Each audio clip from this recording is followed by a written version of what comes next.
दोस्तों नमस्कार, मेरा नाम शालिनी है और मैं औसत कद की एक उम्र-दराज अविवाहित युवती हूँ। मेरी उम्र 35 वर्ष हो चुकी है लेकिन मैं अब तक वजन हूँ। आपको अपनी ये दुख भरी कहानी बताते हुए आंखें भर आई हैं। लेकिन कहा जाता है, दोस्तों के साथ दुख बांटने पर दिल का बोझ हल्का होता है। इसलिए मैं अपनी आप बीती कहानी आपके साथ शेयर कर रही हूँ। मेरी शादी की पहली रात थी और मैं पहली बार किसी पुरुष के साथ अंतरंग होने वाली थी।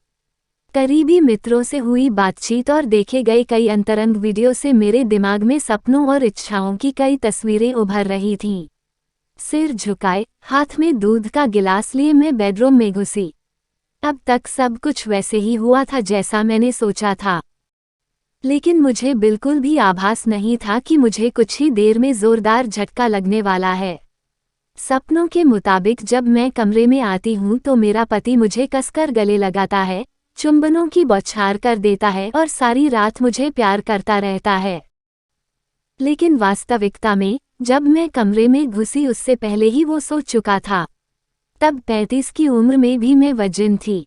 मेरे लिए ये बेहद तकलीफ भरा था, ऐसा लगा कि मेरे पूरे अस्तित्व को मेरे पति ने नकार दिया हो। कॉलेज के दिनों में ही नहीं ऑफिस में भी मैंने कई लड़कों और लड़कियों के बीच गहरी दोस्ती देखी थी। वो अपने पार्टनर के कंधों पर अपना सिर टिकाए होते, हाथ पकड़े घूमा करते थे। तब मैं सोचती थी कि काश मेरे साथ भी कोई होता। मुझे अपनी जिंदगी में क्या ऐसे ही किसी साथी की तमन्ना नहीं करनी चाहिए थी। मेरा एक बड़ा परिवार था, 4 भाई, 1 बहन और वृद्ध माता पिता। इसके बावजूद मुझे हमेशा अकेलापन महसूस होता था। मेरे सभी भाई बहन शादीशुदा थे और उनका अपना परिवार था। कभी कभी मुझे लगता कि क्या वो मेरी परवाह भी करते हैं कि मेरी उम्र बढ़ रही है और मैं अभी तक अकेली हूँ। मेरे दिल में भी प्यार की इच्छाएं थीं, लेकिन ये तन्हाइयों से घिरा हुआ था।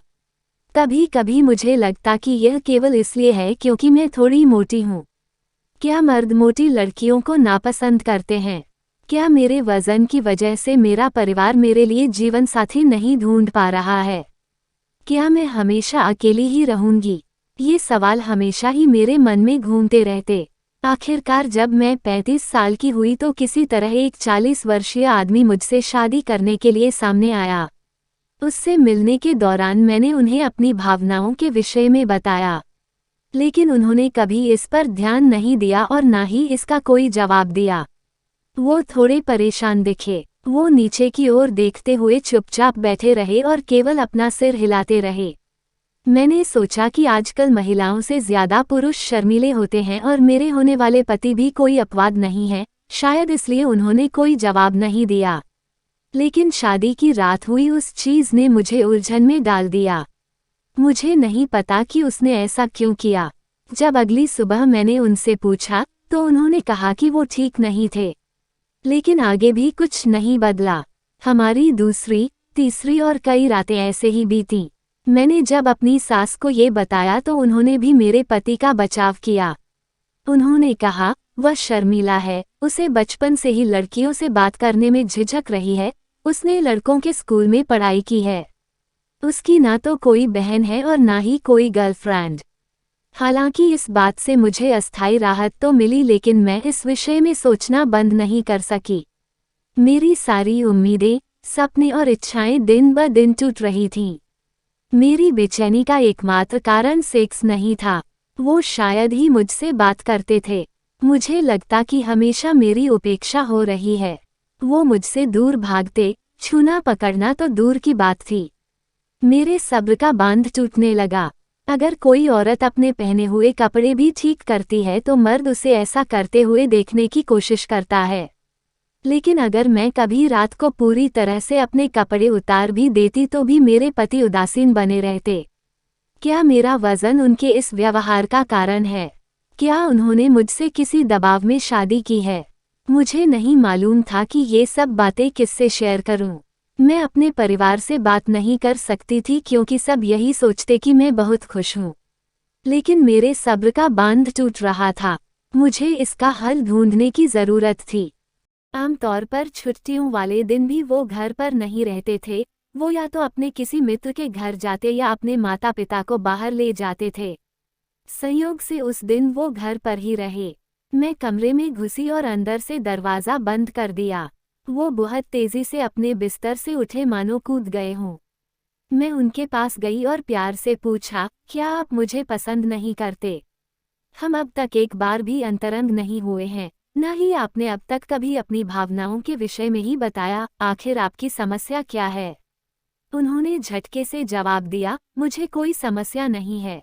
जब उन्होंने ये कहा तो मैंने सोचा कि यह मौका है उनके करीब जाने और अपनी तरफ उन्हें आकर्षित करने का। मैंने उनसे शारीरिक छेड़छाड़ शुरू की। मैंने सोचा कि इससे उन पर कोई असर होगा, लेकिन उन पर कोई असर नहीं हो रहा था। उनमें उत्तेजना का कोई भाव भी नहीं दिख रहा था।